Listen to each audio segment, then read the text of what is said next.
आप लोग बहुत ज्यादा टिप्स मांगते हैं कि स्टॉक मार्केट की सर कोई टिप दे दीजिए जिससे हमें बहुत ज्यादा पैसा आ जाए। आपको एक्चुअल में आज मैं 3 टिप्स देने वाला हूं जिससे आपको शॉर्ट पैसा आएगा स्टॉक मार्केट से, आप बहुत ज्यादा पैसा कमा सकते हो। बट ये जो टिप्स हैं जितनी आसान लग रही हैं उन्हें फॉलो करना उतना ही मुश्किल है। तो अगर आप मुश्किल काम के लिए रेडी हो, you can make money. So let's start with the very first tip. देखिए, स्टॉक मार्केट में आप 2 चीजें करते हैं, हमने लास्ट वीडियो में भी डिस्कस किया था। इधर यू ट्रेड, आप ट्रेडिंग करते हैं, और आप इन्वेस्ट करते हैं। बट मैं हमेशा आपको एक ही बात बोलूंगा कि अगर आपको एक्चुअल में अमीर बनना है तो आपको इन्वेस्टमेंट्स करनी चाहिए।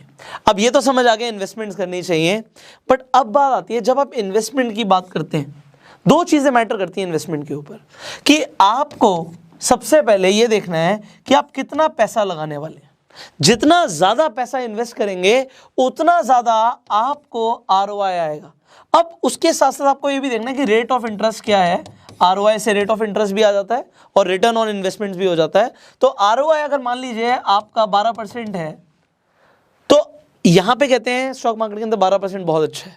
अगर 8% है तो आप इन्फ्लेशन के बस जस्ट ऊपर चल रहे हो, और अगर आपका 15 से 20% के आसपास आ रहा है तो आप बहुत कमाल कर रहे हो, आप बहुत तेजी से करोड़पति बन सकते हो।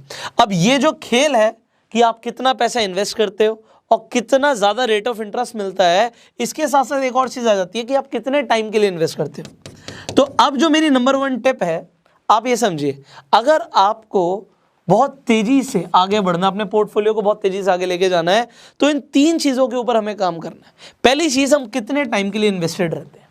जितना ज्यादा टाइम के लिए आप इन्वेस्टेड रहोगे उतना ज्यादा आपका फायदा होगा। दूसरी चीज, आप कितना ज्यादा पैसा इन्वेस्ट करते हो, और तीसरी चीज आ जाती है कि आपको रिटर्न ऑन इन्वेस्टमेंट कैसे मिलता है।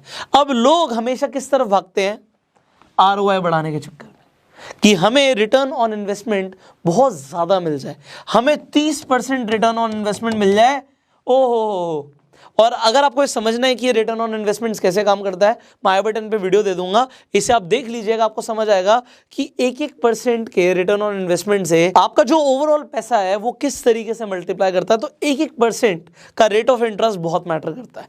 बट लोग यहां पर देखते हैं, इसीलिए वो क्या करते हैं, जो रिस्की स्टॉक्स होते हैं, जो पेनी स्टॉक्स होते हैं, जो स्मॉल कैप कंपनीज होती हैं, उनमें पैसा लगाते हैं, और वो सोचते हैं हमें बहुत तेजी से मुनाफा होगा, हमारा पैसा बहुत तेजी से डबल हो जाएगा, और यहीं पे आके वो अपने पैसे को गवा देते हैं। दूसरी चीज, लोग इस तरफ ध्यान नहीं देते कि अगर वो सेफ जगह पे पैसा लगाएं और अपने पैसे को ही बढ़ाते रहें, वो ज्यादा सेविंग्स करें, तो वो ज्यादा अमीर बन सकते हैं और ज्यादा टाइम के लिए। तो इंस्टेड ऑफ लुकिंग एट कि हमें रेट ऑफ इंटरेस्ट क्या मिलेगा, हमें कितना ज्यादा ग्रोथ मिलने वाली है, उससे ज्यादा ये देखें कि आप कितना पैसा लगाने वाले हो, कितने टाइम के लिए इन्वेस्टेड रहने वाले हो। So this is very crucial factor. But अब होता क्या है, जब भी हम कुछ कमाते हैं हम उसमें से सेव जरूर करते हैं। हम इंडियंस में सेविंग की आदत बहुत अच्छी है। तो अगर कोई इंसान मान लीजिए 30,000 रुपये कमाता है और उसके खर्चे 20,000 रुपये हैं, तो वो 10,000 रुपये को सेव कर लेता है। बट आपको ये समझना है कि सेविंग का इकलौता पर्पस होना चाहिए इन्वेस्ट करना। आप सेव करते हो इन्वेस्टमेंट करने के लिए, और अगर आप ऐसा नहीं करते, आप सेव सिर्फ बैंक में पड़े रहने के लिए पैसा रखते हो कि इमरजेंसी के लिए यूज हो जाएगा, या ये सेविंग आपकी बहुत कम है, तो फिर आप बिल्कुल पॉवर्टी लाइन के पास ही हो। क्योंकि अगर आप इस सेविंग को इन्वेस्ट नहीं करोगे तो आप कभी अमीर नहीं बनेंगे। आपको कुछ ऐसा तरीका ढूंढना पड़ेगा कि अगर आप सो भी रहे हैं तब भी आप पैसा कमा रहे हो, ऐसा वॉरेन बफे बोलते हैं। अदरवाइज आप पूरी जिंदगी काम करते रहोगे। और जो लोग रात में सोते सोते पैसा कमाने का तरीका नहीं ढूंढते, वो जिंदगी भर काम करते हैं। तो आपको ये समझना है, जो आपकी सेविंग्स है उसके ऊपर आप ये समझिए, जो भी मैं सेव कर रहा हूं, सेविंग का पर्पस है इन्वेस्ट करना, कि उसके ऊपर मुझे कुछ ना कुछ इंटरेस्ट मिले। अगर पैसा बढ़ रहा है दैट इज गुड। तो आपको ये समझ आ गया कि सेविंग हमें रेगुलरली करनी है और उन्हें हमें इन्वेस्ट करना। बट कब करना है? When you are actually required to invest.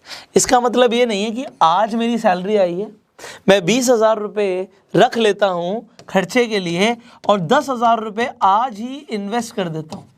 लोग ऐसा करते हैं, लोग SIP डाल देते हैं, लोग म्यूचुअल फंड्स में इन्वेस्टमेंट करते हैं, कुछ भी गलत नहीं है। बट व्हाट इज बेटर, जो आपको ज़्यादा अच्छे रिटर्न्स दे सकता है, लेट मी टेल यू। देखिए, अगर आप ऐसा देखते हैं कि कुछ स्टॉक्स बहुत अच्छे हैं, आप अपनी ना एक लिस्ट बनाइए स्टॉक्स की जिन्हें आप पसंद करते हैं। मैंने लास्ट वीडियो में बताया था कि आपको हमेशा स्टॉक्स की जगह बिजनेस में इन्वेस्ट करना चाहिए। बिजनेस देखो कौन सी कंपनी अच्छा बिजनेस कर रही है, अपने घर में प्रोडक्ट्स देखते हो आप, जो प्रोडक्ट्स आपको अच्छे लगते हैं आप बिजनेस चूज कर लो। मान लेते हैं आप पिडलाइट को देखते हो। अब पिडलाइट वो कंपनी है जो फेविकॉल बनाती है, फेविक्विक बनाती है, आपको जो बहुत सारे प्रोडक्ट्स हैं जो आपके फेविकॉल के आते हैं, फर्नीचर्स में यूज़ होते हैं, पिडलाइट के सब आपने यूज़ किया होगा, एमसीएल यूज़ करी होगी। तो पिडलाइट बहुत बड़ी कंपनी, आप पिडलाइट को चूज़ करके रखते हो। इसी तरीके से आप आईटीसी को चूज़ कर लेते हो, आप ब्रिटानिया को चूज़ कर लेते हो, आप नेस्ले को चूज़ कर लेते हो, आप एमआरएफ को चूज़ कर लेते हो। आपके कुछ बड़े बड़े अच्छे शेयर्स आपकी लिस्ट में। मतलब ये नहीं है जब पैसा आए तब डाल दो, बहुत सारे लोग ये बोलते हैं जब पैसा आए तब डाल दो। That is actually not a right advice. अब वो क्या करना चाहिए, आपको इन स्टॉक्स पे एक्चुअल में अलर्ट लगा के रखना चाहिए उस प्राइस का जिस प्राइस पे आप खरीदने के लिए रेडी हो। इसका मतलब है कि मैं ये नहीं कह रहा कि आप अभी के अभी लिमिट ऑर्डर लगा दो, वो हम बाद में बात करेंगे कि कैसे लगाते हैं, उसका फायदा क्या है। मैं अभी एक अलर्ट लगाने के लिए कह रहा हूँ। यू कैन एक्चुअली सी, देखो ये कंपनीज बहुत बड़ी कंपनीज हैं, ये ग्रो कर रही हैं और करेंगी, ये तो चलो प्रूवन है। बाकी आप इनकी एनालिसिस कैसे कर सकते हैं हम आगे बात करेंगे, और भी कंपनीज के बारे में कैसे जान सकते हैं कि इन्वेस्ट करना चाहिए नहीं करना चाहिए। बट मैं अभी आपको जो पॉइंट बोल रहा हूँ वो ये है कि आप लिस्ट बना लो। ऐसा नहीं है जब पैसा आया तब डाल दिया। और देखो कि जो इनका जो ग्राफ है, जो प्राइस है, वो कब नीचे जा रहा है, क्योंकि मार्केट का रूल है, market will always bounce back. तो अगर आप कभी भी जब नीचे होता है स्टॉक उसे खरीद लेते हो तो बाउंस बैक तो करेगी और आपको मुनाफा होने के ज़्यादा चांस हो जाएंगे। बट सपोज कीजिए यहाँ पे इस टाइम पे आपकी सैलरी क्रेडिट हुई थी और आपने अभी के अभी इन्वेस्टमेंट कर दी, so you lose your money. इसका मतलब ये है कि थोड़ा सा पेशेंस रखना ज़रूरी है पैसा लगाने से भी पहले। आप चाहे 100 रुपये लगा रहे हो, ये नहीं कि मैंने तो बस 500 रुपये तो लगाया था या 10,000 रुपये तो लगाया था, मुझे कोई फ़र्क नहीं पड़ता, भाई उसे भी क्यों लूज़ करना है। टाइम लो, पेशेंस लो, ये मत देखो बढ़ रहा अभी लगा दूं। तो जब बढ़ रहा होता है तो there is again a rule कि मार्केट विल ऑलवेज क्रैश। तो रूल नंबर 1 जो मेरा है वो ये है, वॉरेन बफे के भी अपने रूल्स हैं बट यहाँ पे मेरा रूल है कि मार्केट्स विल ऑलवेज क्रैश, हमेशा क्रैश तो आएगा ही आएगा। और मेरा दूसरा रूल है market will always bounce back. तो ये अब नीचे जा रहा है तब आपके पास पैसा होना चाहिए। तो जो पैसा आप सेव कर रहे हो, मैंने बोला सेविंग का इकलौता पर्पस है कि हम उसे इन्वेस्ट करें।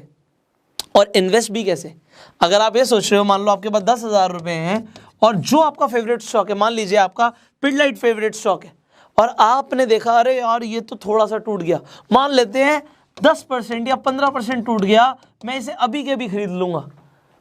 Well wait a while. अगर आपके पास 10,000 रुपए हैं और आपका ये लिस्ट में से एक फेवरेट स्टॉक है तो मैं कहूँगा आप 3 या 4,000 रुपये लगाओ, थोड़ा सा और पेशेंस रखो।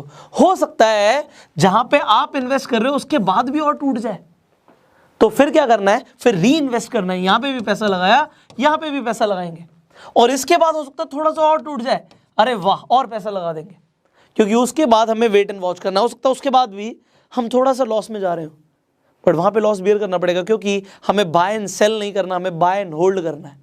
And you will see the magic. The magic is market will always bounce back. ये rule है. So if you'll invest like this, you're going to make money for sure.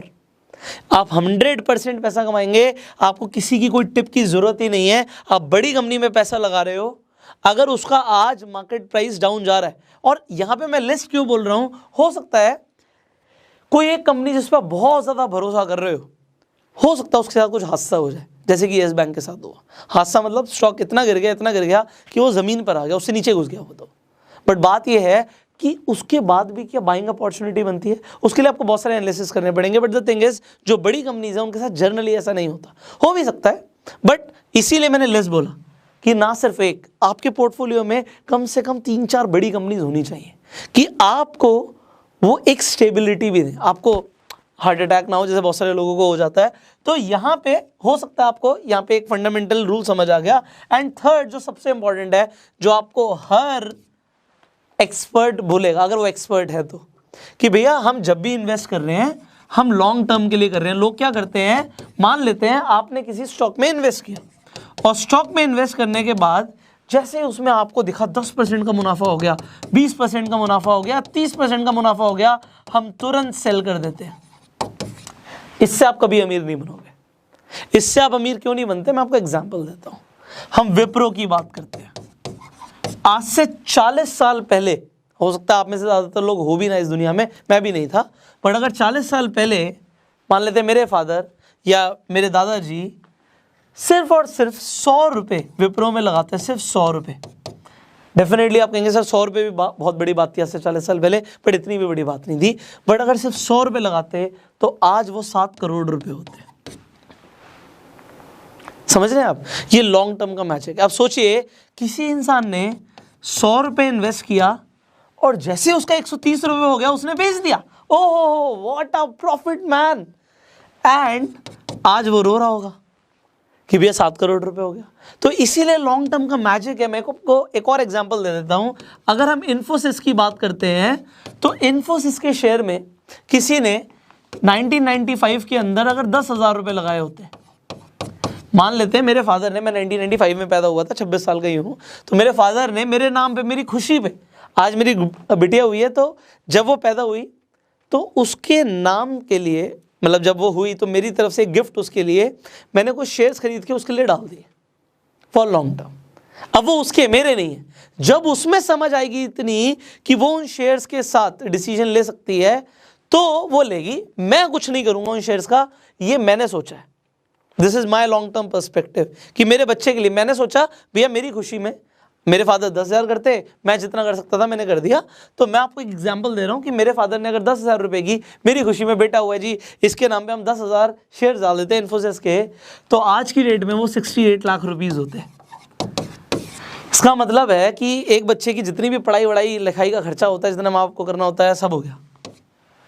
Obviously long term हमारा फायदा तभी है जब हम उन stocks को थोड़ा थोड़ा डाइल्यूट करके वो कैश को ले आए अपने पास। हम इन्वेस्टमेंट इसीलिए करते हैं, बट वो लॉन्ग टर्म में जो आपको रिजल्ट देती है ना, वो कभी भी ये नहीं होता कि मेरे फादर ने देखा 10,000 का शेयर मैंने खरीदा था, 13,000 का हो गया, बेच दो। अगर ऐसा सोचते तो कुछ नहीं होता। वैसे तो उन्होंने ऐसा कुछ किया नहीं, तो सोचते और नहीं सोचते की तो बात ही नहीं है। बट आपको मैं बता रहा हूँ, अगर आपने ये जो मैंने आपको आज 3 टिप्स दिए हैं, इन्हें फॉलो कर लिया तो सोचो आने वाली आपकी जनरेशन का क्या होगा। They will be filthy rich. एक आदमी को सिर्फ अपनी ज़िंदगी में मेहनत करके, दिमाग लगा के, एजुकेशन लेके अपना फाइनेंशियल लाइफ को चेंज करना होता है, और उसके बाद अगर उसको बच्चों को भी वो एजुकेशन मिल जाती है तो आने वाली जो पुश्तें हैं ना, वो सब अमीर पैदा होती हैं, तो वो पैदा ही अमीर होती है। मेरी बेटी पैदा ही करोड़पति हुई है, उसका रीज़न है क्योंकि उसके बाप ने मेहनत कर ली। तो एक इंसान को तो करना पड़ेगा। Will that be you in your family? So बहुत सारे ऐसे लोग हैं जो आज एक मिडिल क्लास फैमिली से वीडियो देख रहे हैं। मेरा सवाल आपसे, will you be the first millionaire in your family? If yes, नीचे कमेंट कीजिएगा। वीडियो अच्छी लगी जल्दी से लाइक कर दीजिए, शेयर कर दीजिए, फैला दो यार आग की तरह। ऐसी इन्फॉर्मेशन लोगों को नहीं मिलती, तो अगर आप शेयर करोगे तो किसी का भला हो जाएगा। फाइनली यूट्यूब पे वीडियो देख रहे हो, सब्सक्राइब करो, बेल आइकन पे क्लिक करो, क्योंकि अभी बहुत सारी वीडियोस आनी बाकी हैं। और अगर फेसबुक पे देख रहे हो, फॉलो करो। I will see you in the next video. Till the time, you go self made.